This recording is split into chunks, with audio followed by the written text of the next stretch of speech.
was September 6th, 2014, when my family received a call that my Uncle Troy had been brought into Tallahassee Memorial, verging on death due to an extreme drug overdose.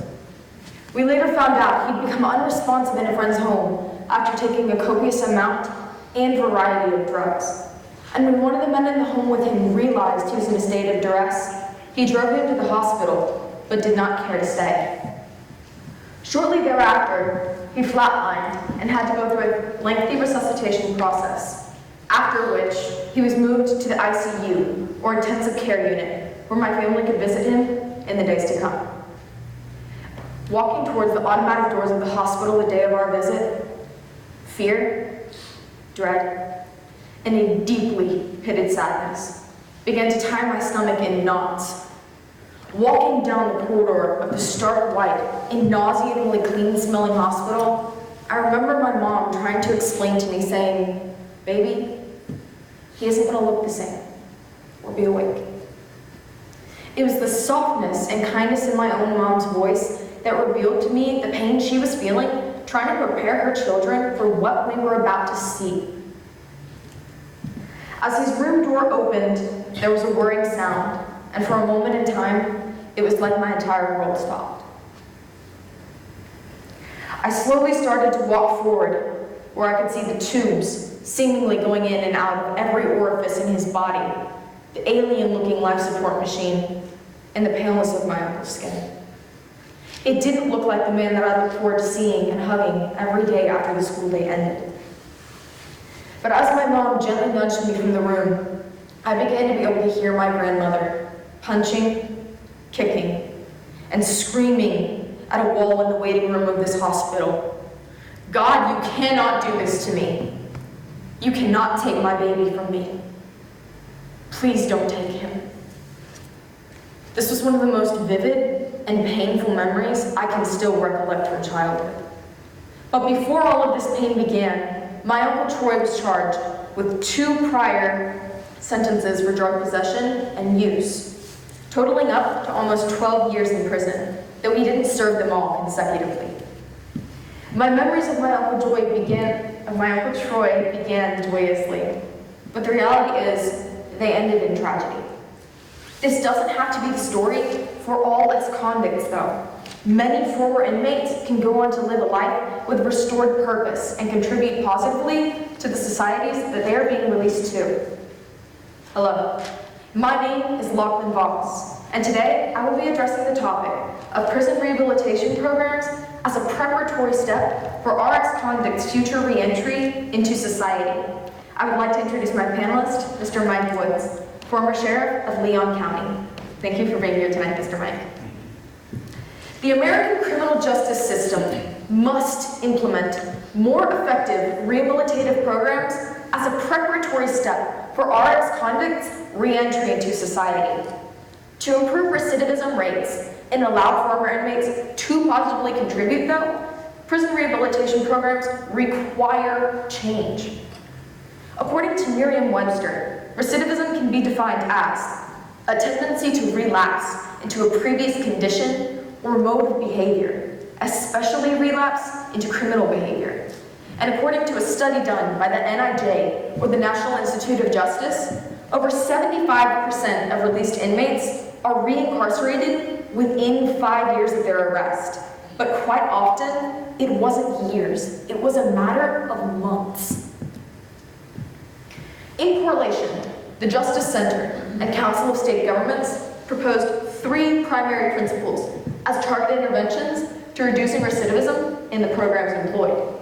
These included the risk principle, the need principle, and the responsivity. But today, I'd like to direct focus toward responsivity. The responsivity principle's job serves to adapt interactions and services so that they enhance an individual's ability to learn and acquire new attitudes and new skills. A great example of this is Crossroads of Michigan. Supported by Chance for Life, they specialize in establishing, identifying, and job placement training for ex-convicts post-release. Our government must examine prisoner rehabilitation in one of 2 ways. Either start making new programs that make the rehabilitative process more interwoven into the prisoner's life in and out of the prison, alongside the prison system they were in, or start making necessary and unavoidable changes to prison systems already employed to see future success rates improve. Because if no improvements are made or action steps taken towards these issues, correctional costs will continue to rise to unimaginable highs, recidivism rates will continue to increase, and the number of people becoming institutionalized in our society will upsurge in the next few years dramatically. Our government must turn from the flawed theory that rehabilitation means making a prisoner hate or fear prison. That's not rehab. Instead, we must ingrain it in these prisoners' minds that change is not a scary thing. It is entirely worth it to try and live a life with restored purpose outside of bars, and it's entirely possible and within their reach. Implementing more effective rehabilitative programs will not only be beneficial by reducing recidivism rates and in turn prison overcrowding rates, but also by costing less than prisons.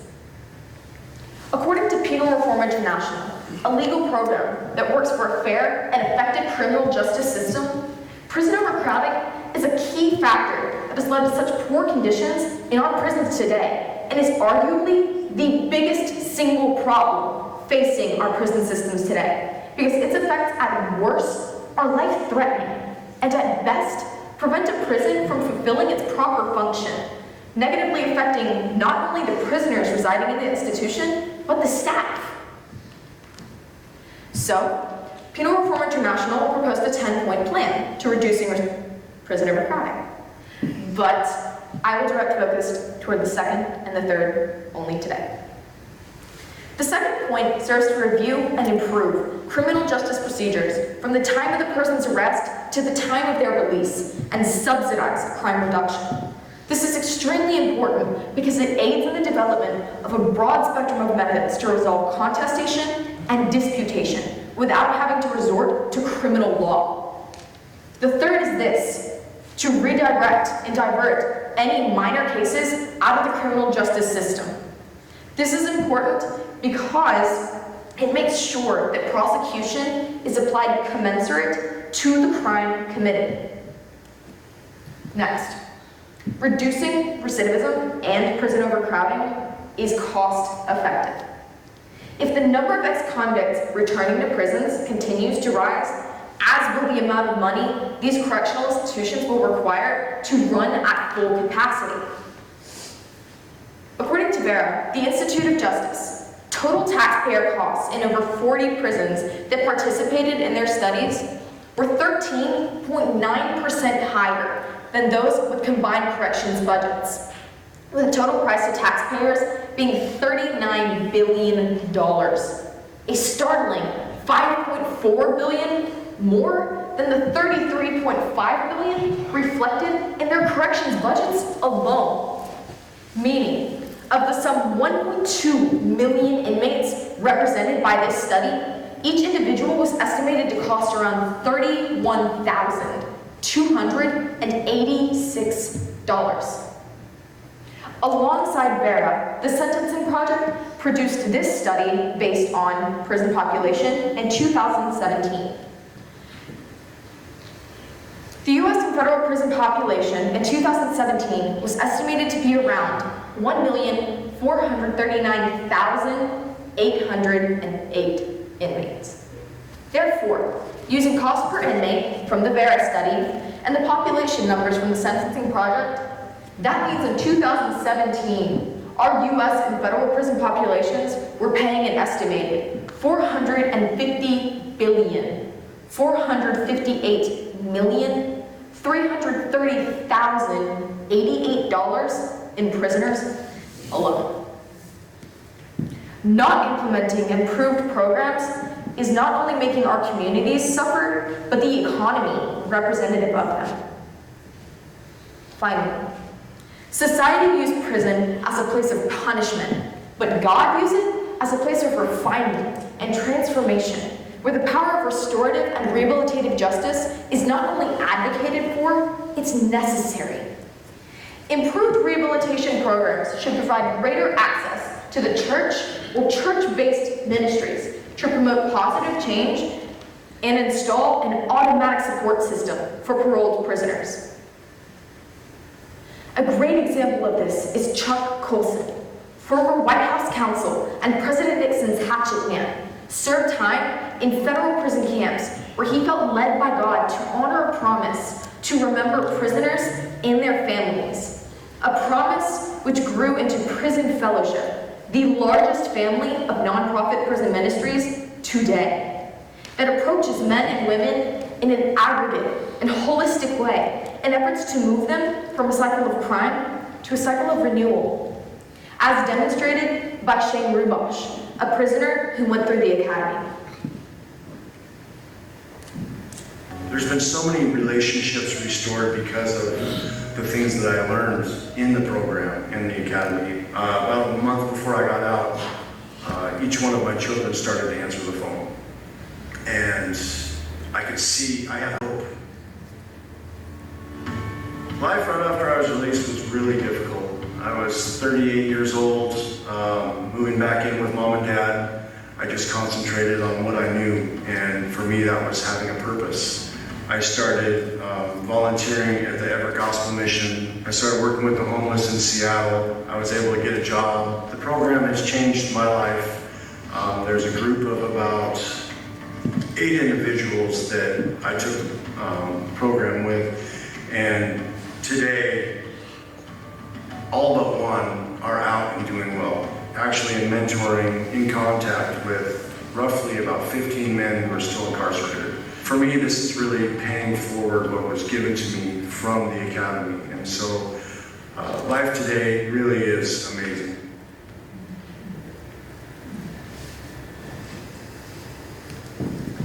Jesus not only advises us, but commands us not to be partial towards others based upon their status in life, due to the fact that everyone equally needs Christ for their absolution and their salvation.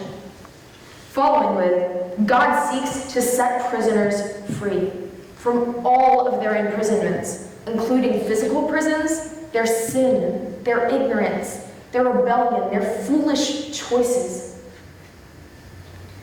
Charles Handy, a powerful Irish philosopher and author, weighed in on this problem perfectly, saying, "We are all prisoners of our past, and it is hard to think of things except in the way we've always thought of them. But that solves no problems, and seldom changes anything."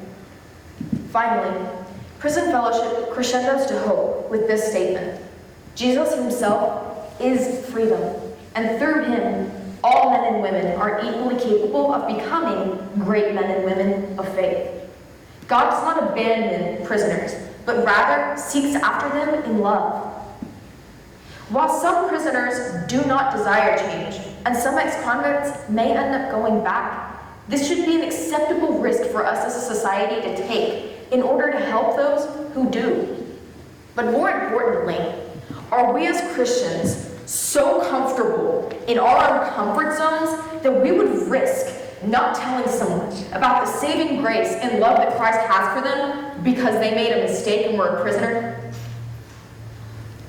We as a society and as a church have a responsibility to motivate those who may not want change and to provide assistance for those who do through the power of rehabilitative justice. Thank you. Well, first of all, I do want to thank you very much for including me in this opportunity and giving me just a little peek to your heart and your Christ-like thinking. The paper was eye-opening for me as someone who spent the majority of my adult life in the criminal justice system. You do make some wonderful observations, and there's no way not to see that you have a heart for Christ, which is the foundation of everything you've talked about and written about. And I thank you once again for that. Yes, sir. I do have one question, and so you used a couple of words in your presentation, subsidized and cost effective, which, first of all, as a person that worked in the corrections system for some time, you both advised us some things with your insights. It was very informative. But at the end of the day, the government does have the access to what you would advocate the Christian community reach out to, and that may be a shame in and of itself. But moving on with that, based on your assessment, there clearly needs to be significant shifts in funding programs. And so I was just curious on your take as to how the Christian community might perhaps impact this paradigm shift, either politically or any other way that you might recognize. Yes, sir. I would say that the way Christians can try and affect this issue politically is to choose a lobbyist or someone to represent them that bases their beliefs in Christian values. Because then that person can aid in the process of voting and speaking with legislators about implementing more effective programs in the prison, but also having a stronger utilization of the already effective programs outside of prison programs, so that not only are they benefiting a population of people so that they don't end up going back to prison, but they're also giving billions of taxpayer dollars back to the government.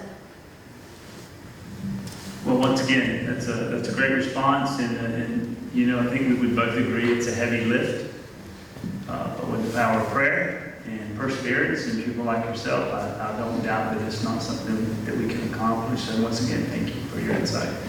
Thank you. John.